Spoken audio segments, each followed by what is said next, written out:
What is up, guys? This is the Merc with the Mic, and this is another the Wrestling Babble podcast by Red Cyclone Inc. I'm Merc with the Mic, and I'm joined by Lou Beans. What's up? What's up? We got wrestling news. We got wrestling to talk about. It was a pretty interesting week this week. A lot of little things this week, not the big like last week. Yeah, there's well, let's count Sunday. Let's count Sunday. Because last Sunday was last Sunday in the chamber or the week before? Last Sunday. Yeah, so that was the only big thing that's carried over. No, it was the week before. Oh, I'm just saying, we coming off of that. So yeah. See, we're already lost already on what's going on. So there's a lot of there's some wrestling news, not a lot of big news, but I know WWE just fully released 4 people. They released Arn Anderson, they released TJP, they released Hideo Itami officially, and they released Ty Dillinger, which is he requested, but they let him go. Yeah. Well, they didn't do everything they did everything in one shot, so they actually got 4 releases in one shot. I know Hideo Itami, I think he's going back home. I don't see him wrestling anywhere else at this moment. I could see him going back to Pro Wrestling Nova eventually. Okay. Is that his personal promotion? Yeah, that was his promotion. That was where he came from. Okay. I could see him going back, but I know a lot of it had to do with family and why he wanted to go, so... Understood. So you probably going back to family. Ty Dillinger, I could see him actually getting signed to AEW. Oh, really? Okay. I feel like when people see release, they're like, "Oh, they're gonna AEW." No, AEW doesn't really want everybody. No. They want a good 10, maybe 15 people. I can see that, but I don't know from where though. I imagine they probably have their pulse on who's ready to leave what and who's already. And I think Ty is a fellow Canadian. I think they will try to go for him. I mean, I don't know what he does. I don't know where he came from before. That's the thing. I'm not a fan of him before he got to WWE. Is he a WWE star? Is he he was built in WWE. So that's the thing. I don't know about his independence and who he knows and whatnot. So I don't know what he's gonna do. Well, he's really close to Cody. He had a really good friendship with Cody Rhodes. Oh, is that so? And he has a really good. Ty Dillinger was very underrated. I think what we've seen on TV. I know the fans were really into him and shit like that. I actually enjoyed him as a wrestler. But I think he didn't get a lot of credit for what he did behind the scenes as well. He's one of the guys that helped a lot of wrestlers come back. Okay. And from injury wise, he's the one that people request for them to get back in the ring and train with. It was always Ty Dillinger. He helped Seth Rollins come back after the knee surgery. He helped. He was gonna help. He was helping Kevin Owens, and he was helping Sami Zayn with the rotator cuff. So yeah, he's a big help when it comes to that. A lot of people request him because the way he works. Well, they didn't give him a chance. That's all I gotta say. He suffered the curse of the main roster. Yeah, he suffered the curse because he was on fire in NXT. He had a good thing. He had some credibility as either being a good face or a good heel. Yeah, I think he was a better heel in 205. I mean, excuse me, 205. I think he was a better heel in NXT. Yeah. I really liked him as a heel in NXT, but I do say he had some of his best matches there. I still say him and Shinsuke, even though he lost, it's not always about winning the match. It's how good the match you put on is. Yeah. And that's one of those matches that really surprises me. And that made me sad. It was the unfortunate part was when he got to the main roster, they were there together, him and Shinsuke, and they really didn't even touch. They fought once and he got his ass whooped. And they didn't do anything with that. Yeah, they made this whole storyline that he was going to beat Randy Orton. He was going to fight Randy Orton, and nothing happened. And then bye-bye. And that was... He forgot. Yeah. He probably got super kicked by Shawn Michaels on the way to the ring or something. He just got lost. And he's one of the people that he didn't shy away from the older things, because when people would bring that up, he wouldn't be like, No. He actually like made jokes and he embraced all of that. Yeah. Which is like that's the thing you want in a person that works there. They like the product. Yeah. We'll see. Yeah. Being good. Hopefully good things to all these guys. I mean, I don't know what TJP is gonna do. TJP is another person that I could see like ROH. I could see in I can see him. I could see him in New Japan. I can see him in any federation. Yeah. So yeah, great talented. WWE has a really big roster, and sometimes these things fall into cracks. I blame them a little bit, but there's also a lot of things of them getting the attention as well. TJP wasn't that great on the mic, so he didn't really capture audiences with his mic skills or anything like that. But he was a great wrestler, and I think he was very mislooked at. Yeah, when it came down to his wrestling. I think he was probably one of the best wrestlers on that roster. I feel bad because if they had gone with have him, remember when Seth had the IC title and they were looking for challengers and anybody was going, that was the time. Yeah. That was the time. And that was the time for him and Cedric. Yes. I agree with that, but like they had chances, and I think it's not just on the superstars to make themselves pop because they did that. You know, TJP does that with his skills every time he walks in the ring. Yeah. Like if they know he's not the best on the mic, but they want to showcase him, they can have him wrestle. Yeah. And against some of the bigger talent on the main roster, and they just failed to do that because that dude is a monster. He's a beast. He's one of the best technicians out there. Period. Like him and and I guess maybe the way you say it is it's kind of right because he got himself over on the mic. Drew Gulak. Yeah. And he's able to go from show to show to show.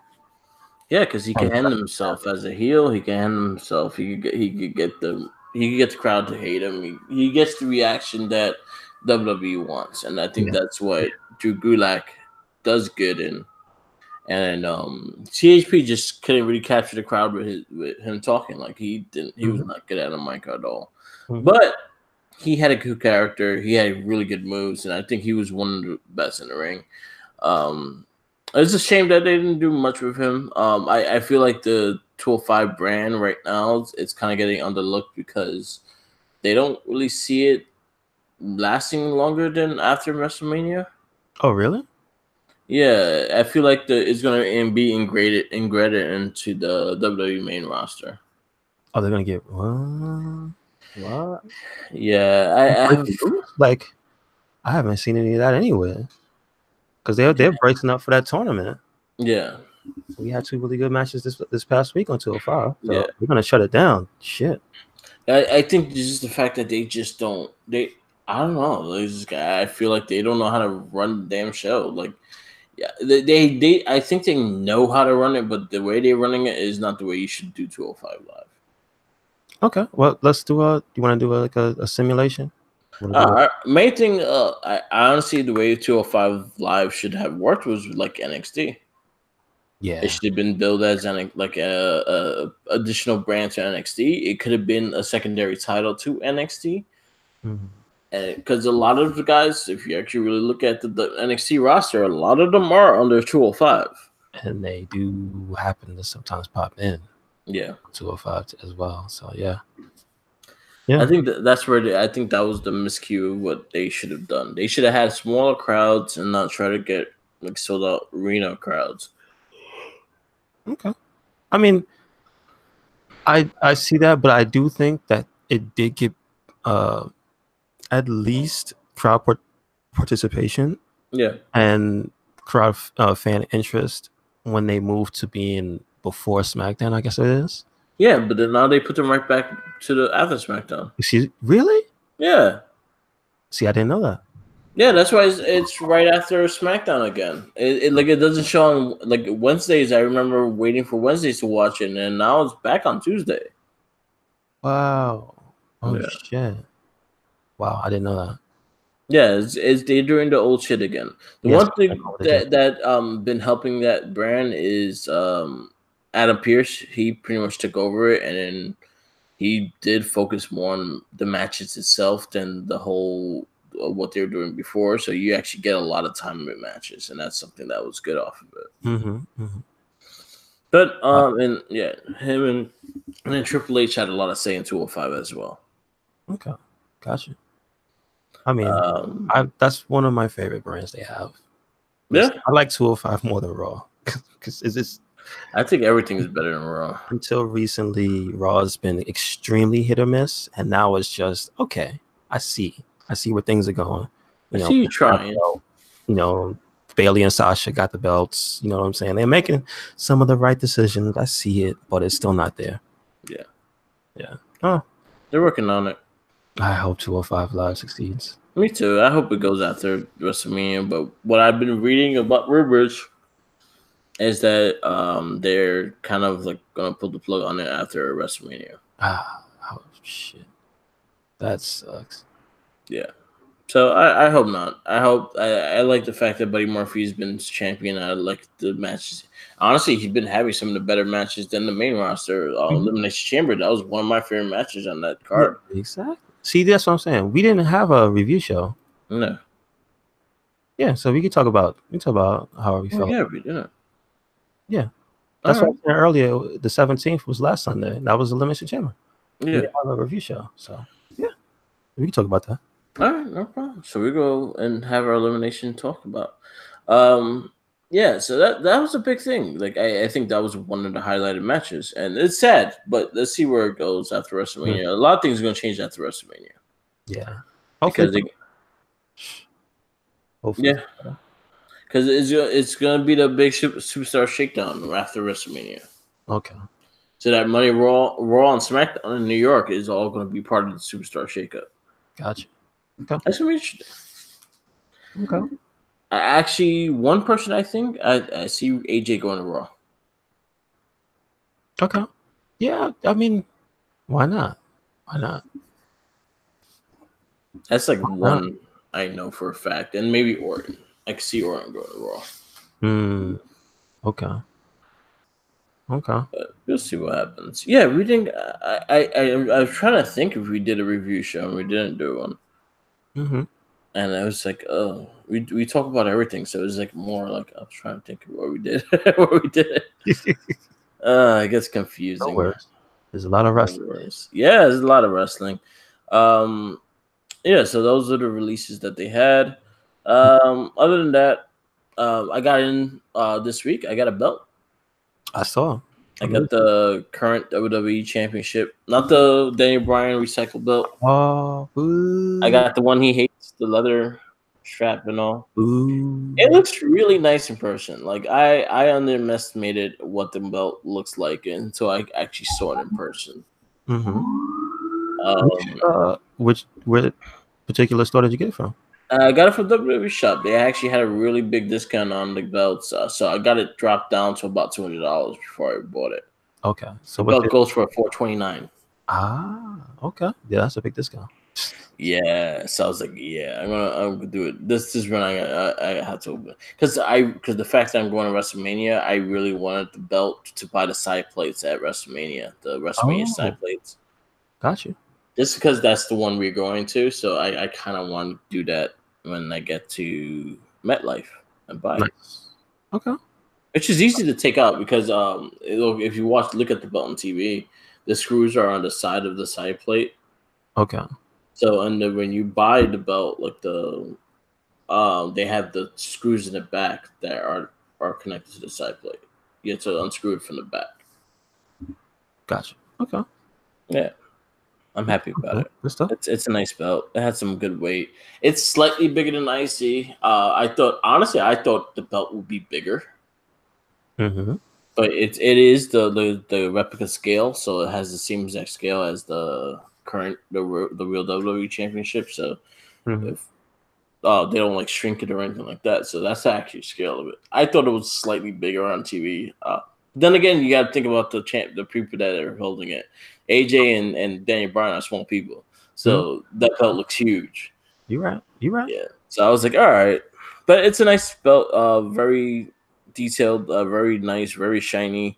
Gave you extra jewels just in case any of the jewels pop out. So they thought ahead of time. Nice. Yeah, it's really cool. Yep. Anything you want to bring up? And then we go to the Elimination Chamber review. No. We could probably just head on in there because don't forget we gotta talk about NXT as well because that was the weekend. Yeah. NXT was crazy. Yeah, man, that was a fun. Yeah, we got a new champion. Mm-hmm. And that match was really good. That was again. See, there's so many really, really good matches in the year just started. Yep, and then we had the invasion of NXT in the last 2 weeks, which they're actually continuing this week as well. I see. Yeah, they have the. I know it was released. When did they do their news? Like, what day of the week did they release their news? Like the day after NXT? Look around then. Yeah, they tweeted. I know Johnny Gargano versus Cesaro on Tuesday. Oh, I can't wait to see that. God damn. His ass gonna get spinned. Cesaro is a.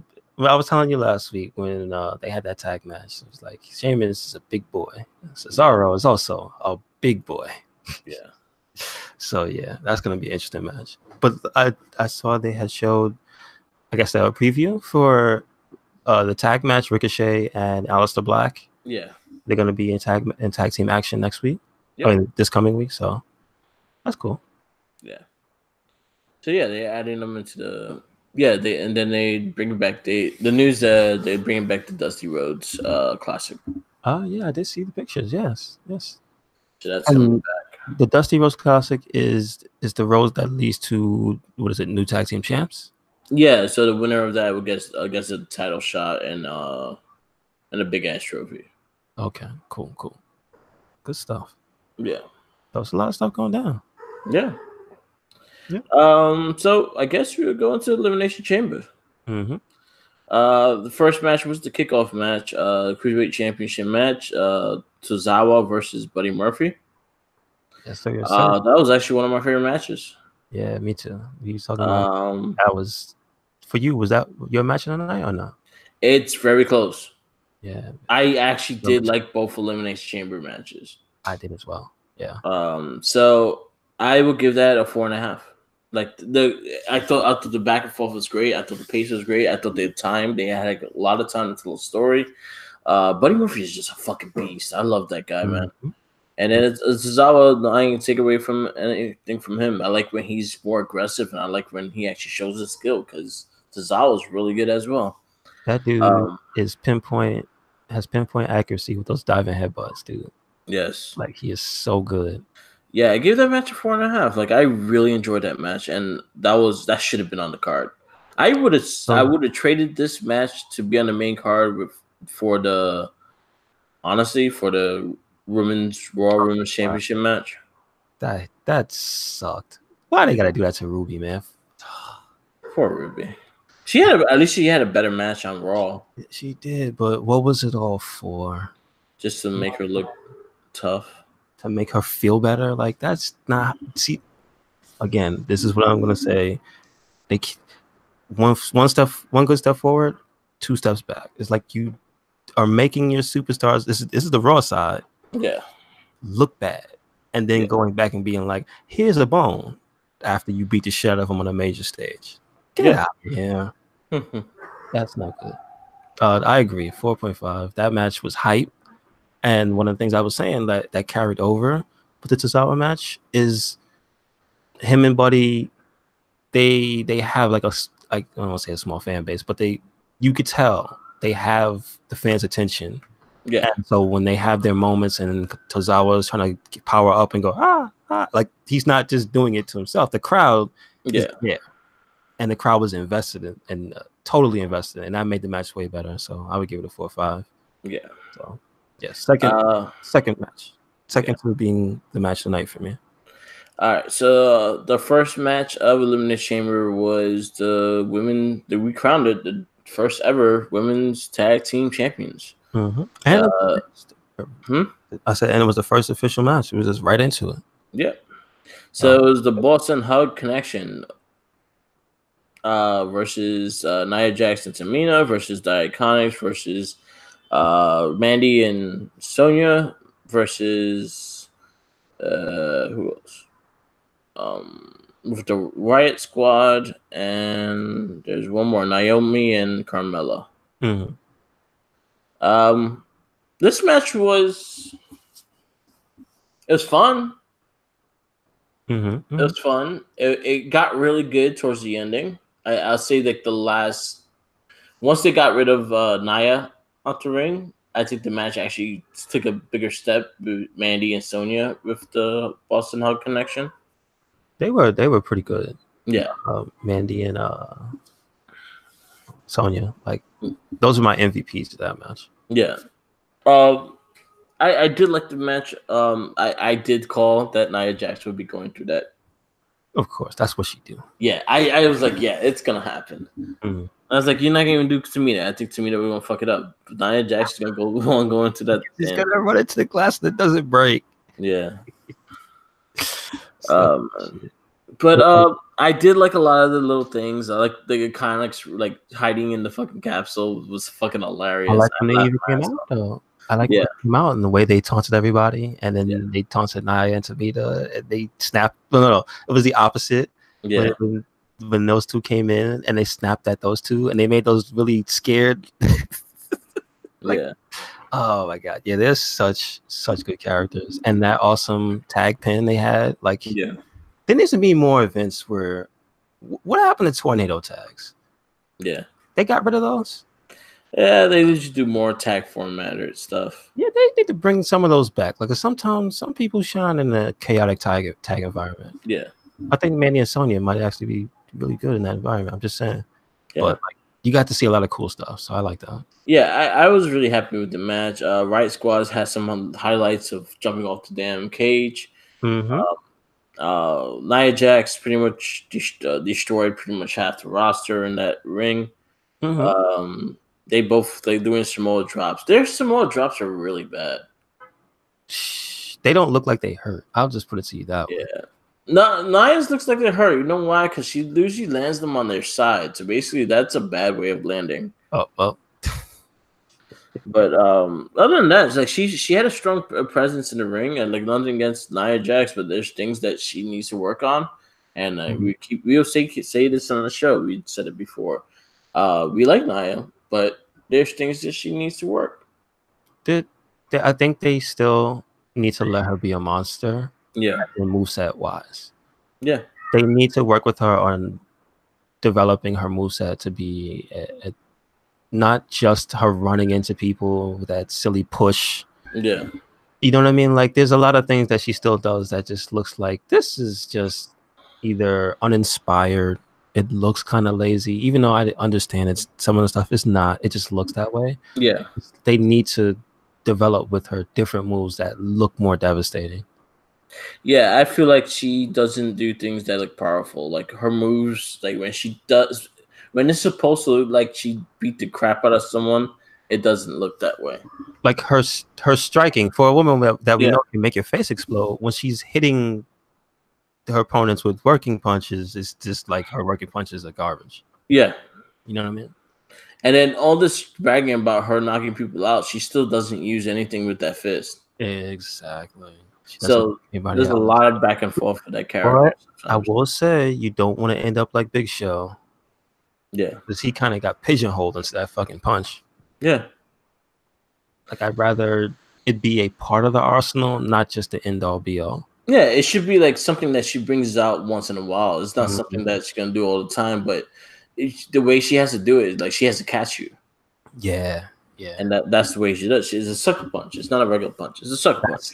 That's how she should be Ronda Rousey. I'm just saying. Yeah. Yeah. It was a crazy. It was a crazy. There was a lot of shit going on in the match, but it was fun. It was fun chaos, pretty much. Okay. I did enjoy the match for the most part. I did like the last two entrants when they had their time to really shine. Mandy and Sonya really shined in this match. I think that was their highlighted. I think they were highlighted more than everyone in this match. And Bayley, you know what? No one gives Bayley credit. Bayley's been fucking kicking ass lately. Okay. So I give her a lot of credit too, because she's been the stronghold because she's the one that's been healthy. Yeah, that's true. Sasha been hurt, so Bailey's been stepping up and having to wrestle more because Sasha's hurt. And we always have faith in Bailey because she's just that good. But she's been on fire lately. Like if you ever watched her matches lately, like she's been really like very like has a nice pattern going, she does her moves perfectly, and there's not a lot of mess ups for her now. Like she's really showing something really now. I started noticing, like I put into notice because not people will give you the credit that when you're fucking on fire, and they'll just credit when you fuck up. Yeah, that's true. And that's something with me. And I'm watching Bailey, like, damn, Bailey, go. Mm-hmm. Like, and I think she's being more fluent in the ring. She's doing a lot of things that are more fluent in the ring. Maybe she's been taking some pointers for Finn Balor. She probably was. Just saying. But I like it. The match of overall, I'll give it a 4. I would as well. Again, like I said, my MVPs are, was it Fire and Desire? Yeah. Still would have rather them win, but also I can't not have Bailey and Sasha win for all the bullshit they went through, you know? Yeah, exactly. I was like, they have to win this. No, like they had to win this. Yeah. It's like they've been through enough shit. Like we got forced to bury each other for 2 years, and then you finally got your damn tag titles. Yeah. And the fact that they basically willed it into existence, because apparently the plans before they had got serious about it, there wasn't really a thing. Yeah, it was true. It wasn't a thing. So yeah. So congrats. The news with the women's tag titles, it could be defended everywhere. So it's gonna be on NXT, it's gonna be on Raw, it's gonna be on SmackDown.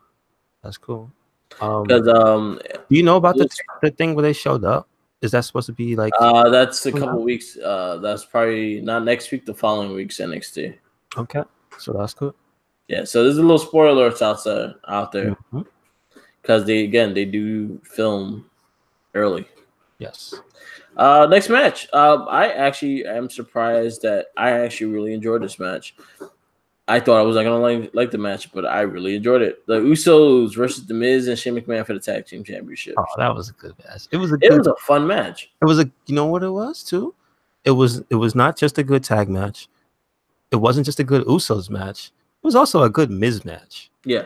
It was just because he got his ass whooped, but he had a lot of character stuff during the match. Yeah. And that's what I like the most about the Miz, is that he's not just a, as they call him, hey man, he an A-lister, but he wrestled like with B-grade skills.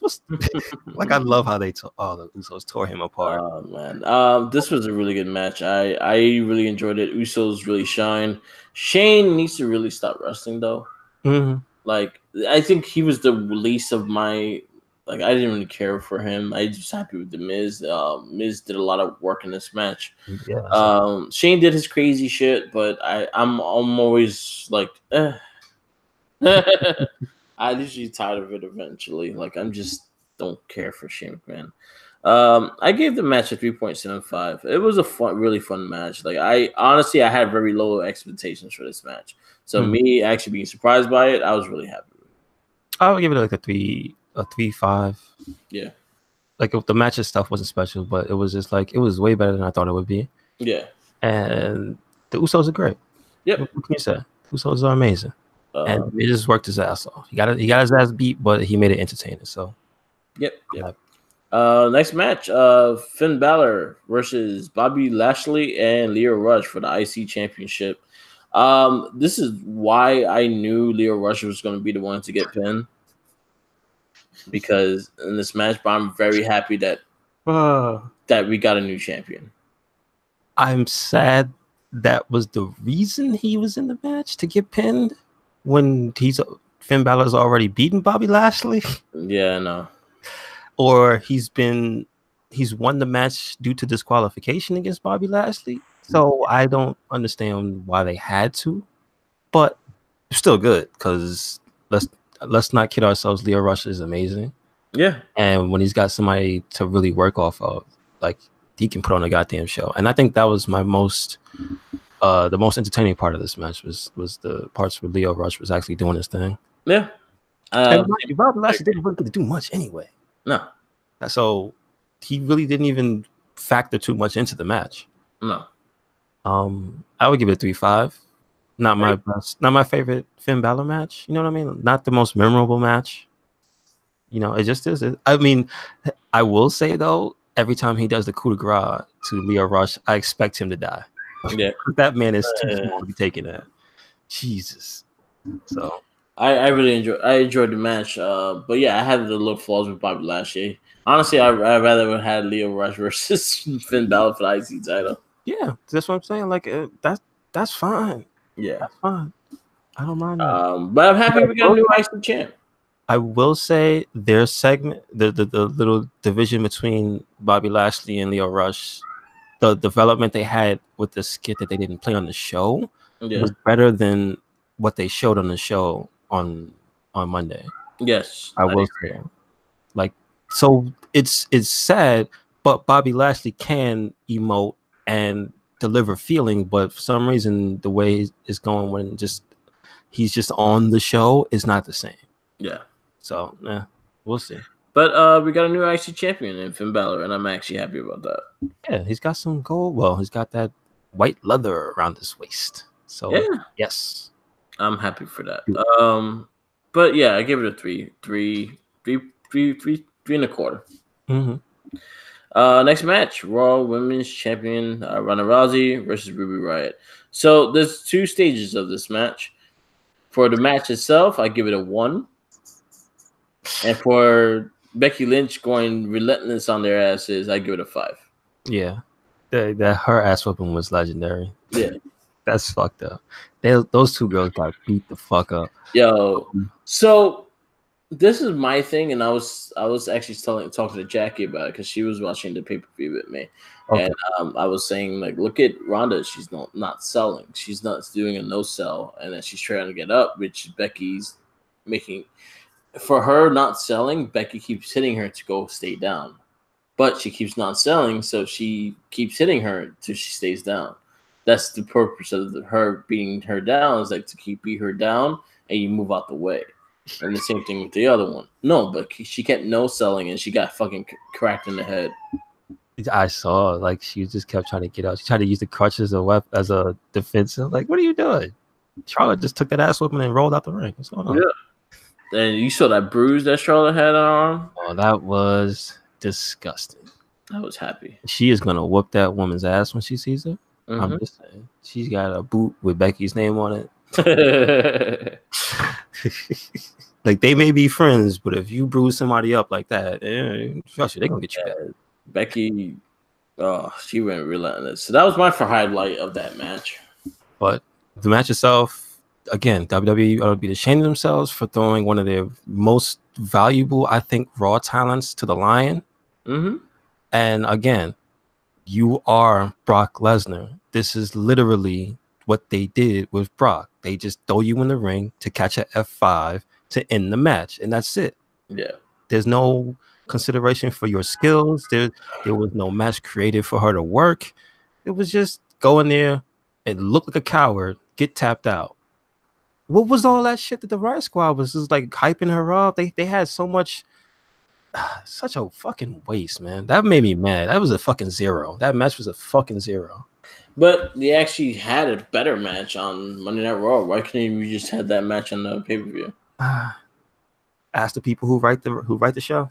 I don't know. Sometimes you guys, sometimes you have explaining to do. And that's the stuff that I say that I understand when a talent goes, oh yeah, I'm out of here. Yeah. Is one too many of those, and it's just like, why would you stay? Yeah. You know what I mean, so if Ruby Riott in the near future is just like, I'm out of here. Yeah, I understand. Yeah. Fuck that. Yeah. But anyway, let's go on to next match. Baron Corbin defeats Braun Strowman. Kind of saw how this match was gonna go. I didn't really care for this match, but I like Baron Corbin, so I'm happy he won. I thought it was slightly entertaining. It wasn't the best match by any means. It was just a Raw match. Yeah. They repeated anyway without the interference. Yeah. But it was fun. I thought it was fun. They put him through 2 tables. And he went through so cleanly. You know what I'm saying? Like, I like that. But here's the thing. they have this 3-man faction, or technically 4-man with Lio Rush there, whatever. I do something with that. Don't just it's because right now it still feels like a remnant from when Baron Corbin was the GM. Yeah. So it just kind of feels like these guys are just helping them out. But at this point, there's no real reason for them to be doing it because Baron Corbin can't grant them title matches and stuff anymore. So if they're gonna make them a faction, do some work there. Like that could be a thing. Make them match. Make a match. Make them come out together. You know what I'm saying? They keep fucking with Braun Strowman. It happened on Monday as well, like after the fact. But I'm just saying, like, you know what I mean? Like, yeah, you can do that. You can be a faction. Yeah, they find their best way to destroy Braun Strowman in this too, because Braun Strowman is I don't give a fuck about him no more. I give the match a 3.5 because I was entertained with them just dumping him. Yeah, those two things. I give it a 3. All right, I give it a 3. Last match, WWE Championship match: Daniel Bryan in the Elimination Chamber versus Kofi Kingston, AJ Styles, Samoa Joe, Randy Orton, and Jeff Hardy. And this match was crazy. That match, I'm just gonna say it. It was a 5 for what it was. It delivered on story. It wasn't a clusterfuck, which it could have been. Yeah, it was very clean. That was probably the cleanest Elimination Chamber men's match I've ever seen. And there was some crazy ass shit in this match. And and like a lot of it, and Kofi made that match so good. Him and Daniel Bryan. When Daniel Bryan went up on that chamber and just sat there, I was loving it. I was fucking loving it. Like Daniel Bryan was a complete asshole during this match. He put in so much like character work that I recommend some people go back and watch it again and see the small details that he did. He is so underrated as a heel champion. He's really good. I think he's probably one of the best heel champions right now. Like he's doing his thing as a heel champion. I did love the match. The fact that they gave Kofi and Daniel Bryan the last time. They gave him a lot of time after the last elimination, and they really gave you a show. You got to a point that you did not know who was gonna win. Yeah, you really did.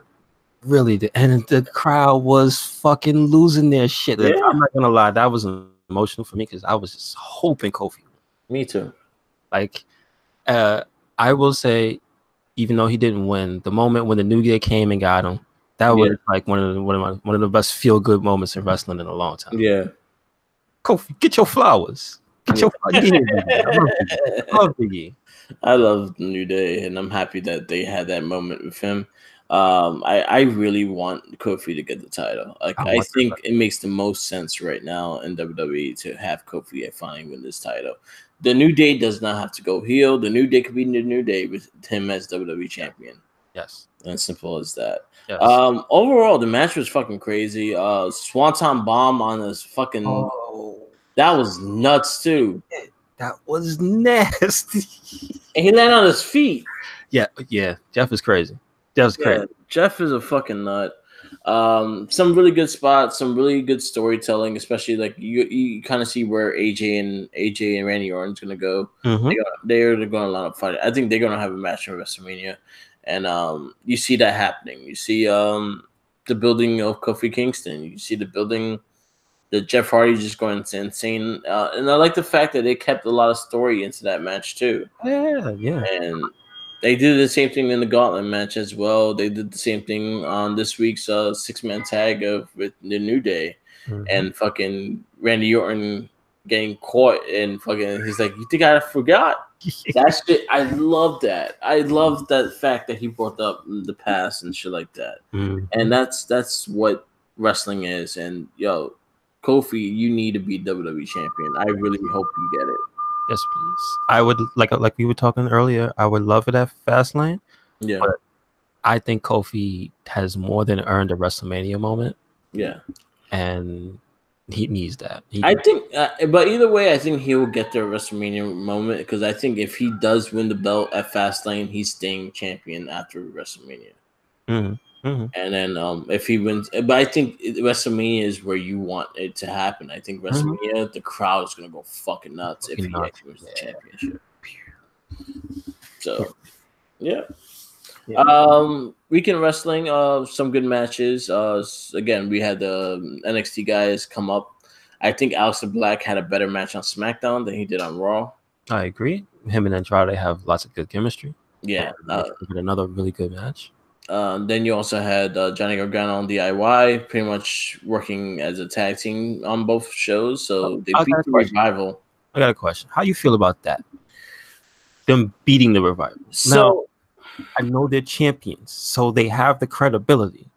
But how do you feel about them beating the Revival, who just won their belts? DIY could not lose as well. I think Revival could have lost more than DIY because DIY are the main champions of NXT. Okay.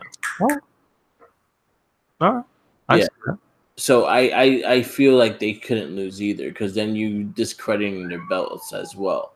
And also they were like to be focal points of that Raw and SmackDown, so they kind of really hyped them up. I did like the Ricochet and the tag team with Balor a lot. I thought that match made perfect sense, and teaming up, I thought that was really cool. Original plan was Finn Balor versus Ricochet. I didn't know that. Wow. And Triple H is the one that stopped that and made it a tag team because Triple H didn't want Ricochet to lose, nor he didn't want Balor to lose because Balor just became IC champion. So they was like, that's a bad match. Vince McMahon, he wanted it one-on-one Finn and Ricochet, which I thought would have been an amazing match, but not at this moment. Either way, I'd have been fine. I mean, but because it seems like they make sacrifices anyway. If you haven't any champions lose to anybody, it's a sacrifice. Yeah. So. But they didn't want the fact that Finn Balor did just win the IC title, they didn't want him to lose right away. And the same thing with Ricochet. They didn't want Ricochet's debut on Raw to be a loss. I see. Yeah. Makes a lot of sense.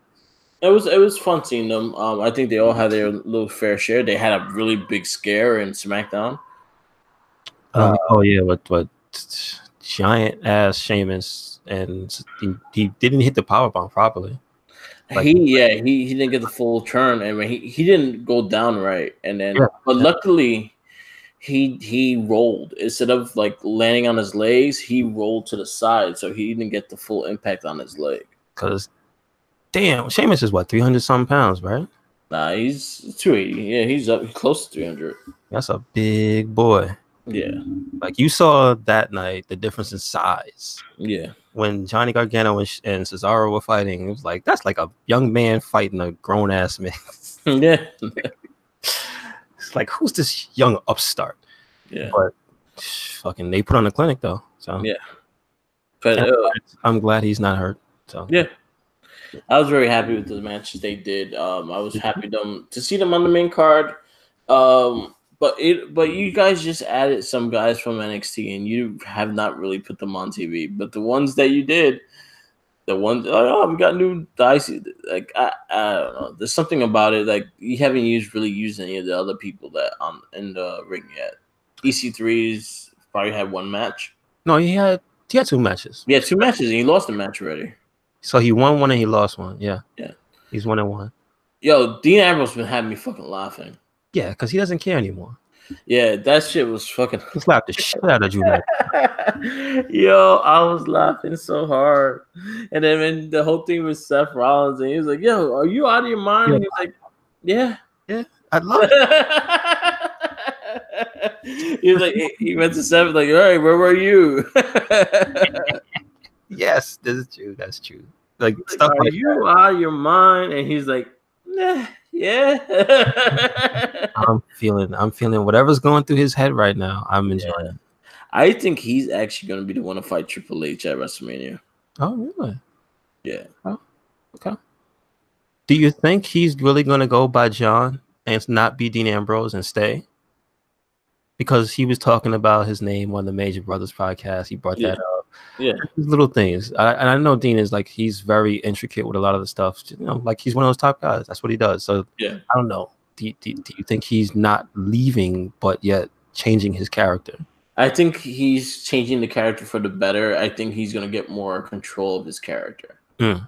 And I think that's where you've been seeing with the promos lately is the fact that he's not really listening to what they're giving him and doing his own thing. And I think it looks more natural, and he looks more natural doing everything because he is really good on the mic. Yeah, he is. He is. Just Um, supernatural. yeah, Supernatural. but that should have me fucking laugh. He slapped the shit out of Drew McIntyre too. Mm-hmm. Even he lost the match fast. Like he slapped the shit out of him. He got what was covered to him, but he fucking So I'm happy that they letting Dean. He's kind of being a baby face in a way. Dean Ambrose always was one of my favorite baby faces on the roster because he actually got a natural baby face reaction. Okay. He was always able to get the crowd behind him, and that's something that the Ambrose was always able to do. Is like he gets the crowd behind him no matter what. Yes, this is true. And that was the thing that Seth and Roman couldn't really balance at times. As Dean Ambrose always had the crowd behind him. I see. Yeah.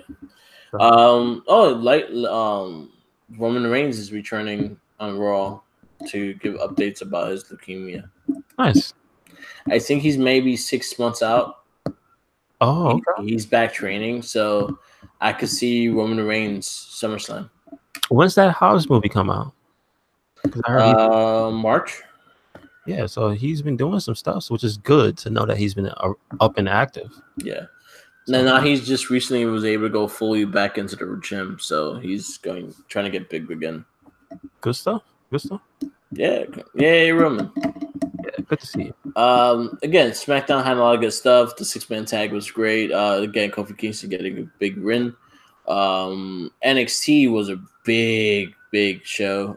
You had Johnny Gargano versus Velveteen Dream for that North American Championship. Damn match. They had tons of time. Got to do the goddamn thing.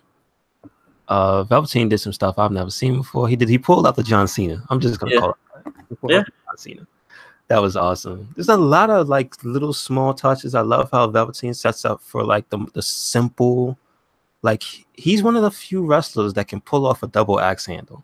Yeah. How do you make a double axe handle over? Like he just does it. Yeah. So a lot of good stuff. Like the initial confrontation when he slid away from Johnny Gargano. Yeah. Like that's some cool shit. I thought the tag match with Street Profits and Roberto and the other dude was really good as well. Yeah. So yeah, we got some really good matches. We got a new champion in Velveteen Dream. Yes, sir. So he got his first title in WWE. That is probably, and that's match of the week material. And keep an eye on that because that's probably going to be like one of those matches to come back to. Yeah. It's like so. This is my thing that I have a feeling is going to happen, and this is something that we've talked about before on this cast. Johnny Gargano and Tommaso Ciampa's story is not done. Nope. It's like in chapter 10.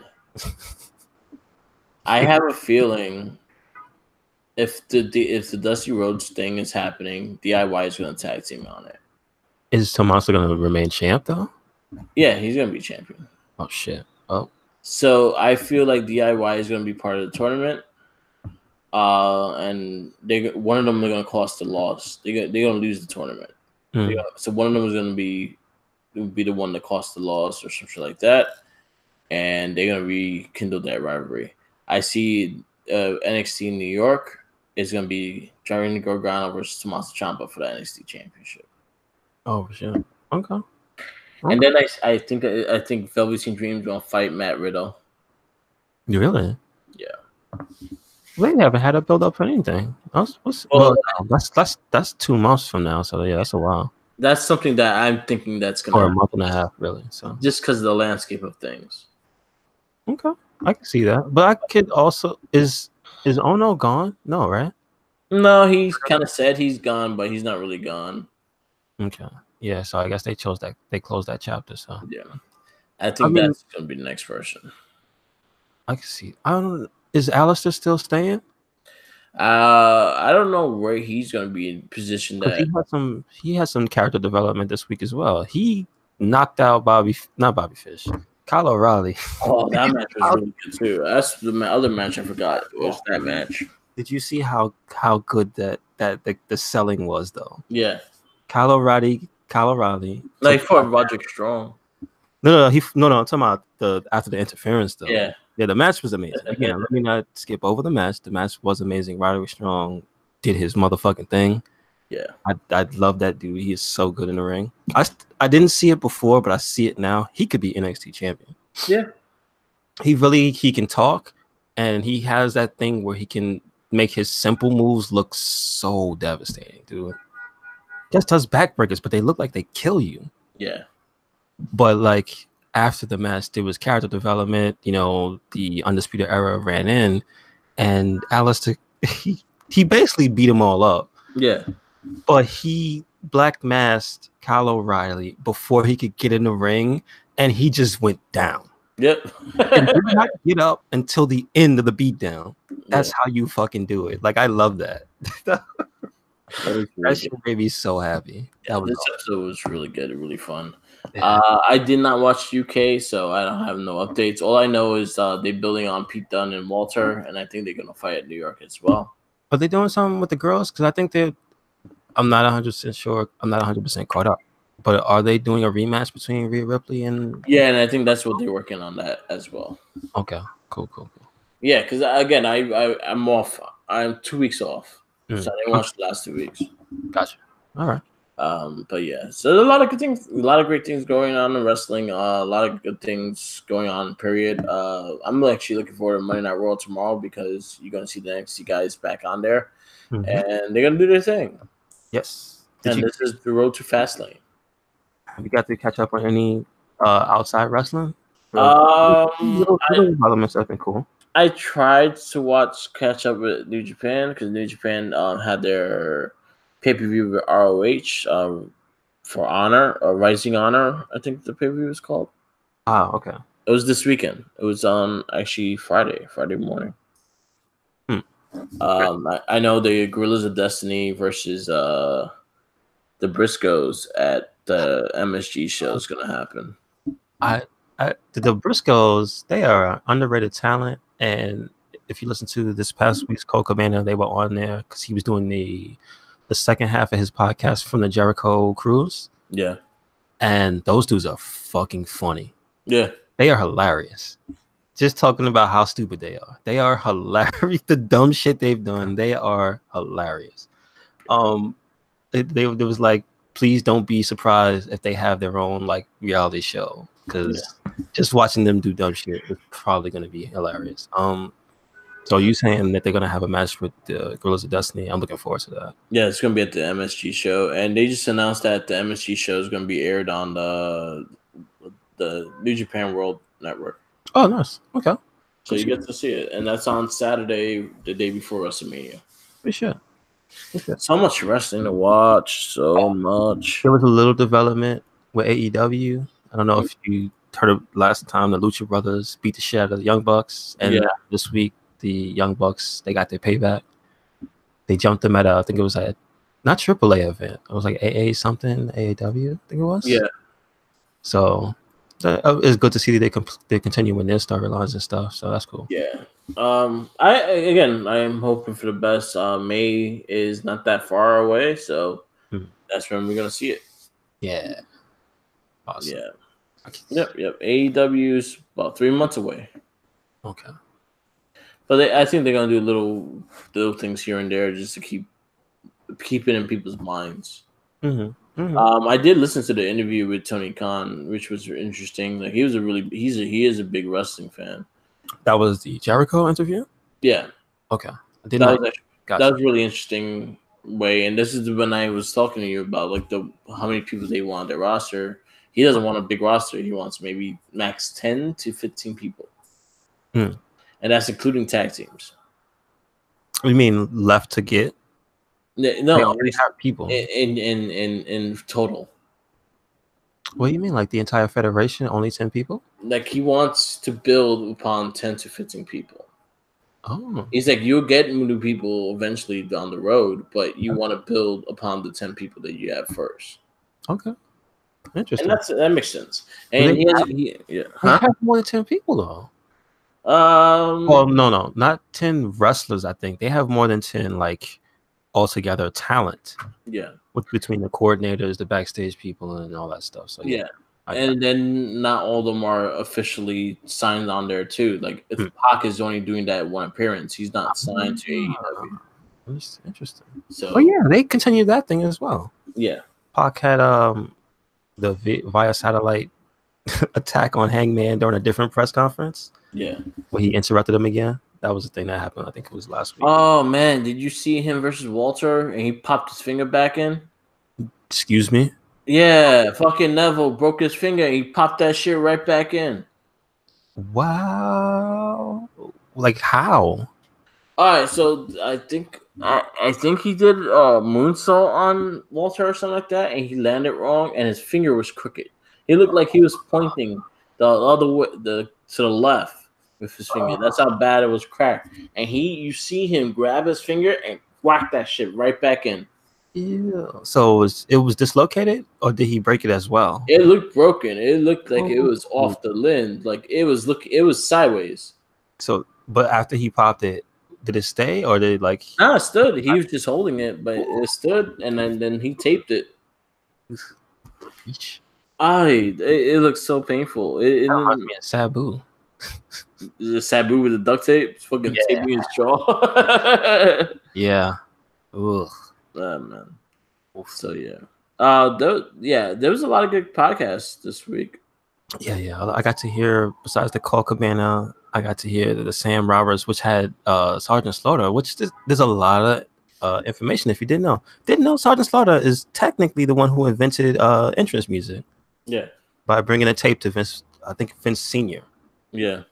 And saying that he wanted XY music to play before he came to the ring. And that was before the dawn of entrance music. So it's pretty cool, man. It's a lot of interesting stuff to hear. I listened to Edge Christian Jack Swagger. That was actually a pretty good interview. That was last week? Last week, yeah. Okay. Because I know this week they got Kofi. So and then this week they had Kofi. I listened to that one. That was really good as well. Please listen. I felt the heart. I felt him in my heart. Bianca Belair is on Chasing Glory with Lillian Garcia. I did hear that. That was a good one. That was really good as well. Conrad Thompson on Jim Ross's The Ross Report, which was an interesting conversation. He's the one that's running the Starcast thing. Oh, so you want to charge the entire the venue? Okay. Yeah. He's the one that's running it. He's the one that's booking it. There's a lot of things with Undertaker. There's a lot of big things with Undertaker being part of it, and Vince McMahon is not happy about that. Oh shit! See, now last week we had the impression that he knew, so he knew, but he was pissed. Yeah, he's new, but he's not happy with it. Wow! But I think Undertaker did back out from it. Like he declined it. Yeah. What? Wow. All right. So what now? He's not gonna be there, or I don't think he's being there. Wow. Interesting. And I actually have a feeling that it also had an effect on Arn Anderson. As in what? Like, because Arn Anderson is signed to be the Starcast. Oh, that's why he. I'm not saying that it is part of it, but there could be a big possibility. Well, I mean, that makes 100% sense if you're saying that's what he was going to do. Yeah. Arn Anderson, I think, will be probably part of AEW. He's going to be a backstage backstage person, because that's a lot of knowledge in wrestling, and that's someone you want in backstage. You're right. But here's another thing I realized. Billy Gunn is signed to AEW as backstage. Yeah. He's getting inducted to the Hall of Fame. Yeah. Because that we just learned the first inductees for this year's Hall of Fame is DX, including China. Yeah. Also including Triple H, which is weird. But hey, listen. And X-Pac. And you know what? I'll be the first one on this podcast to say it, because I've heard his journey. X-Pac gets a lot of shit. Yeah. Because yes, he was an asshole. Well, not really an asshole. He was just an addict, and he made the kind of had a bad stigma about him. You know what I mean? Yeah. And he's one of those people that he transformed his life, and he's basically just a person that's just been positive about the business. So like since he started his podcast and his show, like he's like made a 180 from what he used to be, and I really like that because I don't like hearing anybody like just, oh, this guy's a piece of shit. This guy, he's over here talking shit about this person, like, and he completely turned his life around and is now like supporting people. So good for him. Yep. Good for him. He has a cute little doggy.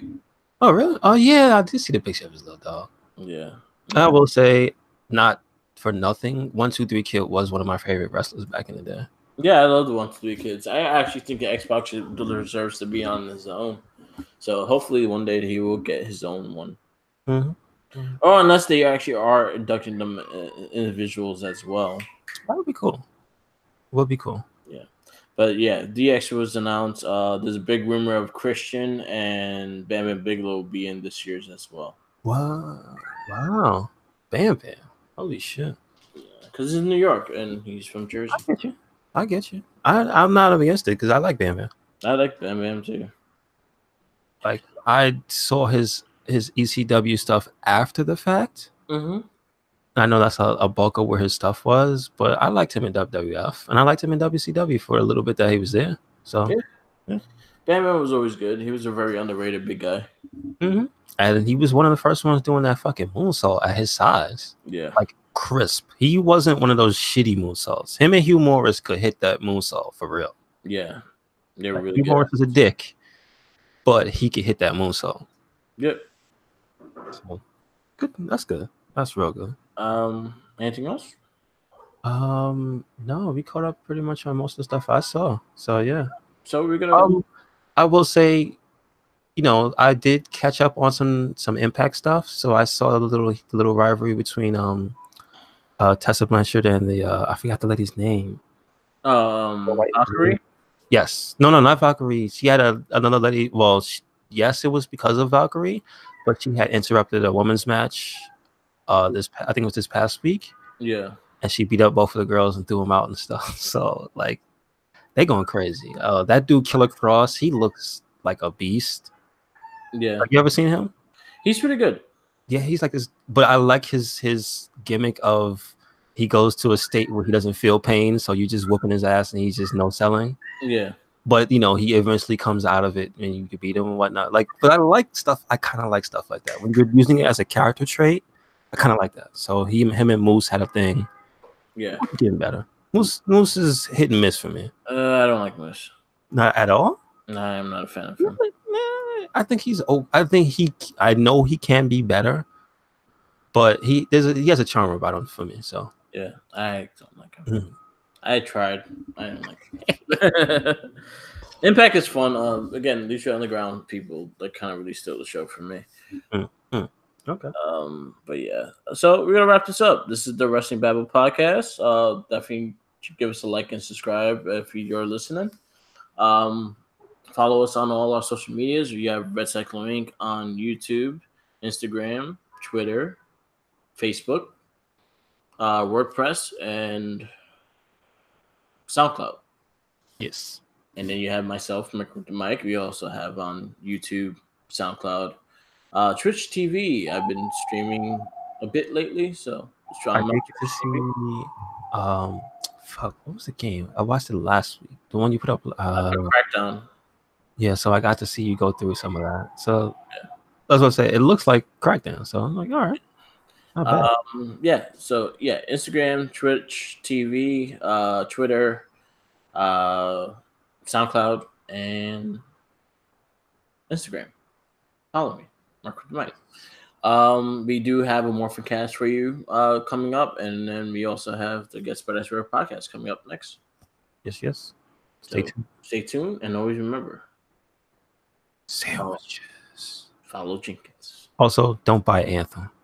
Just don't wait. Buy Anthem. Wait. This is a wrestling cast, and we telling you not to buy Anthem. Don't do it. Save your money for something else. Buy a belt. Yes, there you go. Buy a belt. Just walk around with a tighter belt. Mm-hmm. You feel better. Yep. They didn't buy Anthem. Yeah. All right. Peace out. Laters. Peace.